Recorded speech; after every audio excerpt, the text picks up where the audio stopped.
Hi, my name is Imam Shafiq Muhammad Abli. So today, me, myself and my other group members will be present regarding to assignment 614 professional practice. So let's get started. Hello, my name is Rajin Aiman bin Haide. So today I will give some demonstrate the way how to be the registered valuer, estate agent and property manager. So I will give a few example of person from different pathway of studies to be registered. So let's check it out. So the first one is Encik Yusof. He was a graduate from bachelor degree in estate management from University Technology Mara, UiTM. After he completes 3 years in degree in estate management from UiTM, he have to choose 3 options, which is the probationary real estate agent, probationary property manager and probationary real estate valuer.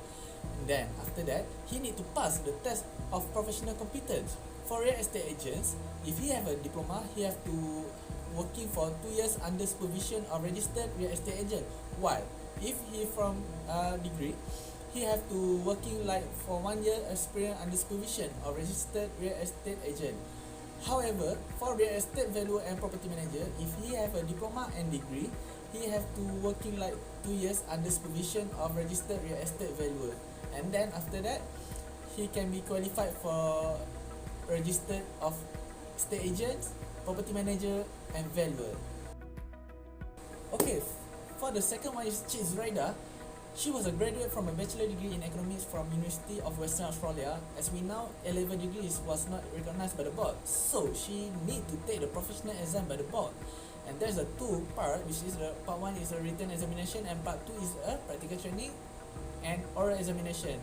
In a word training, she need to take the test of professional competence too, which is need to be working in any registered valuation firm or any establishment for 2 years, submission of work diary and logbook within the time, submission of record of experience aligning the experience that has been obtained, and submission of 2 practical tasks, and there's a professional interview with the board. And then after that, she will be qualified to be a registered of estate agent, registered of property manager and registered valuer. So the last one is Cik Lona, which is possessed a STPM on 2010. She need to pass in Malay and English and minimum 2 Cs or CGPA 2.00. After that, she need to complete a 3 years degree in estate management in UiTM, and then the rest seems like the case 1. And that's all. Thank you. Bismillahirrahmanirrahim. Assalamualaikum. My name is Nur Hazika binti Muhammad Tuah. I will explain Code of Conduct and Ethics. A code of ethics is a guide of principle designed to help professional conduct business honestly and also with the integrity. It also referred to as an ethical code may encompass areas such as business ethics, a code of professional practice, and employee code of conduct. Next, a well-written code of conduct clarifies an organization mission, value, principle, linking them with standard of professional conduct. Last but not least, the important and significant code of conduct of ethics to the valuer, estate agent and also property managers industry is according to Act 242. So the next slide is the example of code of conduct and ethics, which is every registered valuer or appraiser or estate agent are duty bound to the render service to his client with absolute fidelity, practice his profession to be fair. Next is registered valuer or appraiser who acts as an estate agent to a transaction should not subsequently value the same property for the same purchaser. Next is all the report must follow the format and guideline issued by the board. Okay, the next is no registered valuer, appraisers or estate agent shall directly or indirectly allow or agree to allow participation by any person or company other than a registered valuer, appraiser or estate agent in the profit of his professional work. The last but not least for this slide is it is a duty of the registered estate agent to protect the public against fraud, misrepresentation and unethical practices. So let's continue to other code of conduct, which is a registered estate agent shall not act for one party to a transaction. Next is registered estate agent names and signature must appear on all proposal and all documentation. A registered valuer, appraisers, and estate agent branch officers shall be headed by a residence registered valuer or appraiser or estate agent. Next is a registered valuer, appraisers, and estate agents must inform his client of the nature of any business connection. Last but not least is a registered estate agent shall not accept fee from more than one client in one transaction. So that's from me. Thank you. So next is unethical issue in professional practice. So first is illegal real estate agent practice. So according to Chow Yun in his article on Ace Property said that this is commonly happen in Malaysia and abroad. So according to the Act 242 Valuer, Appraiser and Estate Agent Act, so they or an estate agent must be getting a license or permission from the board before carrying out their task.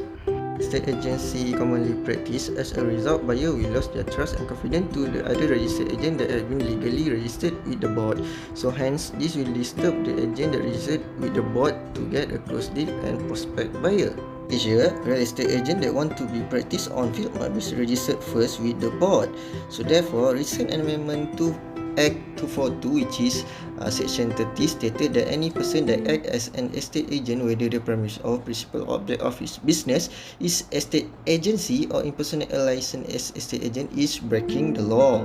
Hence, the penalty is a fine of not more than 200,000 or imprisonment for a term of 3 years or both. An extra penalty may charge 1,000 will be assessed for each day that the offence continues. Next is claim more than one commission. Some broker or an estate agent or registered agent on the other hand could do double dipping, which is they are trying to quote you less than market value of your property while he or she already deal with others to buyers to get the commission, meaning that they are trying to kill bird with one stone to get both commission. There was a prohibited action taken by the real estate agent to do so. This is because an estate agent shall not claim more than one commission as stipulated in the Rules 93 Paragraph 1 Code of Conduct and Ethics Act 242. Registered estate agent from a firm shall or not allowed to act for one party to a transaction if the other party to the same transaction is represented by another registered agent from the same firm. So a registered estate agent or negotiator should never receive commission for both sides because Malaysian law prohibit this unethical activity. Only illegal real estate agent broker will engage such thing which might cause them to earn more than the prescribed fee. Therefore, an estate agent need to be informed regarding the code of conduct of a registered agent as stipulated in Act 242. Hence, all the registered estate agent need to study and need to be aware all the rules that prescribed in the Code of Conduct and Ethics Act 242. The next, unethical estate agent behaviors. According to the board official website, there are few terms to relax the rules on advertising, which is the advertisement should relate strictly to advertising the services offered by the registered person. For example, the advertisement can also state the services provided by the registered firm such as valuation, estate agent, and property management. The advertisement should not include such unrelated services such as insurance. The advertisement should not contain any other information, even though factual. Last but not least, the advertisement should be in a proper places. As the effect of this fault, the real estate agent can be charged in the breach of Section 24(1)(d) of the Valuers, Appraisers, Estate Agent and Property Manager Act 1981. Thus, the mispresentation of the information of the properties. Mispresentation is making a false statement of fact that has the effect of inducing someone with contract without having intention to cheat. For example, the estate agent telling a buyer that the built-up area of the property is 1,600 square feet. In fact, it's just 1,450 square feet. As a trained professional agent, he or she required to check all the facts before marketing the property. The estate agent should go for inspection to make sure all information gathered are correct and accurate. This is to maintain the credibility of the estate agent themselves. So, to be a good estate agent, it is compulsory for them to explain to the client the accurate details of the property so that the client will not feel cheated by the estate agent. The estate agent can be charged in Section 24(1)(d) if they are practiced contrary to the rule. Assalamualaikum and hi, I'm Amir Shafiq. Last but not least of the unethical issue is booking fee scam. According to V. Anbalangan, referred to his article published on Free Malaysia Today, stated that the National Home Buyers Association has suggested the authorities to investigate more on the property developers or their agents who ask for booking fees, as this practice is illegal. Yet, due to lack of enforcement, developers are collecting booking fees as it was standard practice. It is clear that developers cannot collect any form of money from buyers before a sale and purchase agreement signed. As stated in Housing Developers Regulation 2015, Regulation 11 on the contract of sale stated, no person including parties acting as stakeholders shall collect any payment by whatever name called except as prescribed by the contract of sale. Because of the lack of enforcement, there are still a lot of examples regarding the subject of housing and developers collecting booking fees. Collecting booking fees is, in reality, a criminal offence under Housing Development Regulation 13(1), and those who found guilty could face a fine of up to 50,000 ringgit or a 5-year prison sentence or both. In conclusion, the Housing and Local Government Ministry needs to track down and take action on property developers on their agents who collect booking fees, as this activity is prohibited. Assalamualaikum to Sir Muhammad Isa. My name is Halimatul Sadia and I will explain more about suggestion on how to improve the issue in related of unethical practice of real estate industry in Malaysia. I will start with real estate agent first. So to improve real estate agent unethical practice with 3 types of improvement. Firstly, each estate agent must render his or her service to his client or employer with absolute fidelity and practice his profession with devotion to the high ideal of integrity. Second, need to be kept informed on matters affecting real estate in his or her area of practice so that may be able to contribute responsibility. Third, engaging practice inconsistent with agency of another registered estate agent. Move to the next slide is about property manager. The property manager shall deliver his service professionally, ethic and code of conduct expected of him as a professional outline, such as adhere and advocate within the industry to the spirit of conforming with all applicable law and regulation. Other than that, practice his profession with honesty, integrity and always act in the best interest of the client.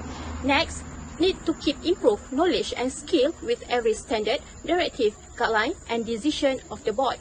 Lastly, maintain the high standard of his profession with board to protect the public against fraud. Last but not least, for the valuer, the best suggestion to improve their ethical with 3 suggestions, which is integrity and fairness, will conduct his or her business, follow high standard of integrity in all dealing with his client and other valuer. Second, professional competence and due care. A valuer shall carry out professional service in accordance with the relevant technical and professional standard that may be specified from time to time. And the last is information management. A valuer shall provide all information and record as may be required by any authority, the tribunal, appellate tribunal, the registered valuer organization with which he or it is registered or any other statutory regulatory body. I think that's all from me. Thank you.